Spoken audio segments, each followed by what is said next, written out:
Genesis 18. And the Lord appeared to him by the oaks of Mamre, as he sat at the door of his tent in the heat of the day.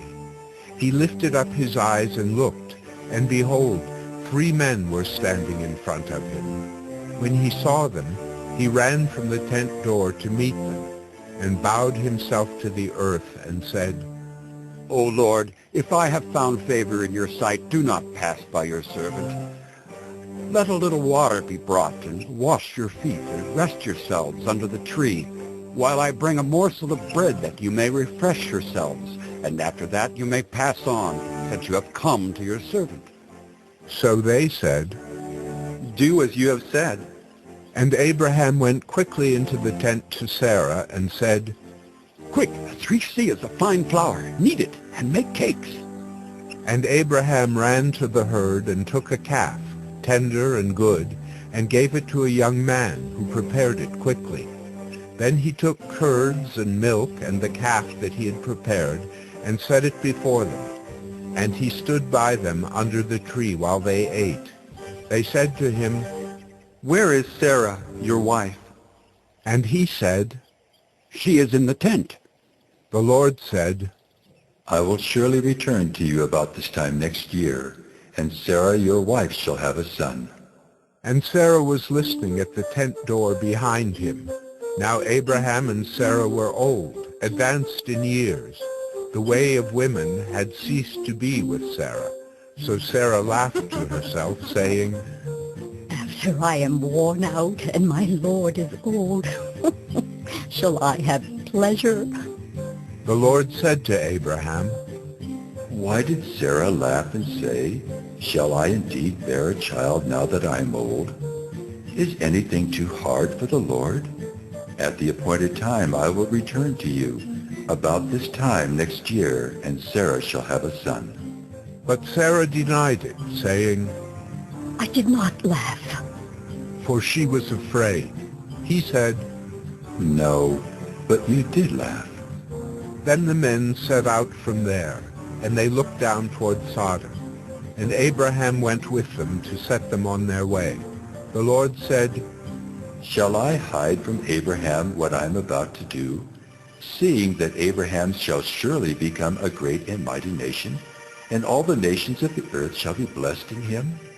For I have chosen him that he may command his children and his household after him, to keep the way of the Lord by doing righteousness and justice, so that the Lord may bring to Abraham what he has promised him.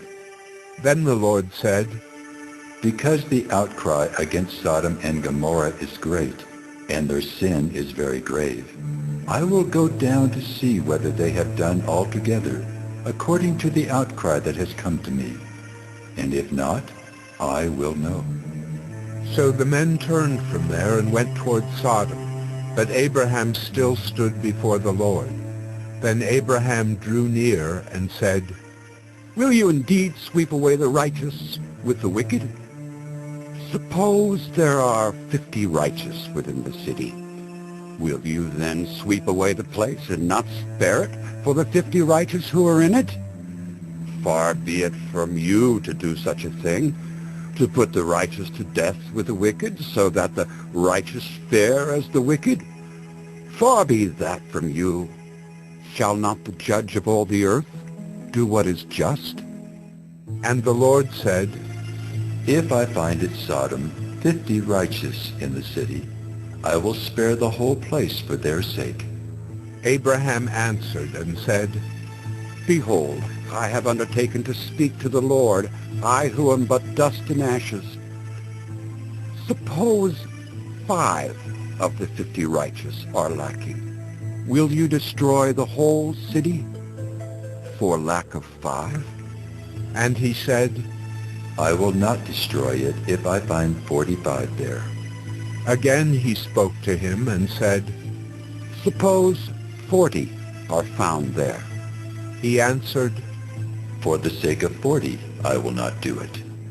Then he said, Oh, let not the Lord be angry, and I will speak. Suppose 30 are found there. He answered, I will not do it if I find 30 there. He said, Behold, I have undertaken to speak to the Lord. Suppose 20 are found there. He answered, For the sake of 20, I will not destroy it. Then he said, Oh, let not the Lord be angry, and I will speak again but this once. Suppose 10 are found there. He answered, For the sake of 10, I will not destroy it. And the Lord went his way when he had finished speaking to Abraham, and Abraham returned to his place.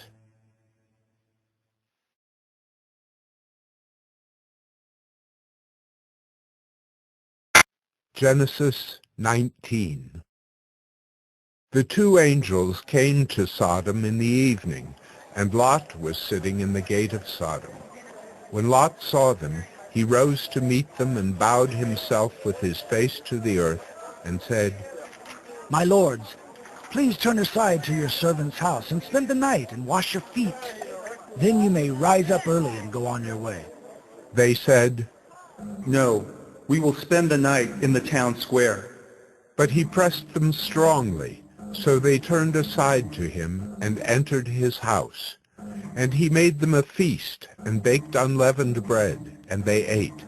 But before they lay down, the men of the city, the men of Sodom, both young and old, all the people to the last man, surrounded the house. And they called to Lot, Where are the men who came to you tonight? Bring them out to us, that we may know them. Lot went out to the men at the entrance, shut the door after him, and said, I beg you, my brothers, do not act so wickedly. Behold, I have 2 daughters who have not known any man. Let me bring them out to you, and do to them as you please.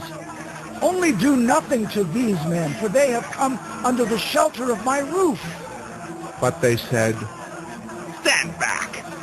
and they said, This fellow came to sojourn, and he has become the judge. Now we will deal worse with you than with them.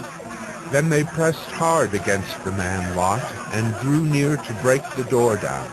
But the men reached out their hands, and brought Lot into the house with them, and shut the door. And they struck with blindness the men who were at the entrance of the house, both small and great, so that they wore themselves out, groping for the door. Then the men said to Lot, Have you anyone else here? Sons-in-law, sons, daughters, or anyone you have in the city? Bring them out of the place. For we are about to destroy this place, because the outcry against its people has become great before the Lord, and the Lord has sent us to destroy it. So Lot went out and said to his sons-in-law, who were to marry his daughters, Up! Get out of this place, for the Lord is about to destroy the city. But he seemed to his sons-in-law to be jesting. As morning dawned, the angels urged Lot, saying, Up, take your wife and your 2 daughters who are here, lest you be swept away in the punishment of the city. But he lingered. So the men seized him and his wife and his 2 daughters by the hand, the Lord being merciful to him, and they brought him out and set him outside the city. And as they brought them out, one said, Escape for your life. Do not look back or stop anywhere in the valley. Escape to the hills, lest you be swept away. And Lot said to them, Oh no, my lords. Behold, your servant has found favor in your sight, and you have shown me great kindness in saving my life. But I cannot escape to the hills, lest the disaster overtake me and I die. Behold, this city is near enough to flee to, and it is a little one. Let me escape there. Is it not a little one? And my life will be saved.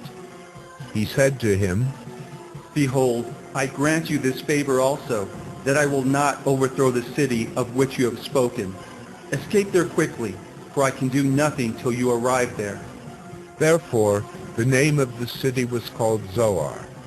The sun had risen on the earth when Lot came to Zoar. Then the Lord rained on Sodom and Gomorrah sulfur and fire from the Lord out of heaven. And he overthrew those cities, and all the valley, and all the inhabitants of the cities, and what grew on the ground. But Lot's wife, behind him, looked back, and she became a pillar of salt. And Abraham went early in the morning to the place where he had stood before the Lord. And he looked down toward Sodom and Gomorrah, and toward all the land of the valley. And he looked, and behold, the smoke of the land went up like the smoke of a furnace. So it was that when God destroyed the cities of the valley, God remembered Abraham and sent Lot out of the midst of the overthrow when he overthrew the cities in which Lot had lived. Now Lot went up out of Zoar and lived in the hills with his 2 daughters, for he was afraid to live in Zoar. So he lived in a cave with his 2 daughters. And the firstborn said to the younger, Our father is old, and there's not a man on earth to come into us after the manner of all the earth. Come, let us make our father drink wine, and we will lie with him, that we may preserve offspring from our father. So they made their father drink wine that night, and the firstborn went in and lay with her father. He did not know when she lay down or when she arose. The next day the firstborn said to the younger, Behold, I lay last night with my father. Let us make him drink wine tonight also. Then you go in and lie with him, that we may preserve offspring from our father. So they made their father drink wine that night also. And the younger arose and lay with him, and he did not know when she lay down or when she arose. Thus both the daughters of Lot became pregnant by their father. The firstborn bore a son and called his name Moab. He is the father of the Moabites to this day. The younger also bore a son and called his name Ben-Ammi. He is the father of the Ammonites to this day.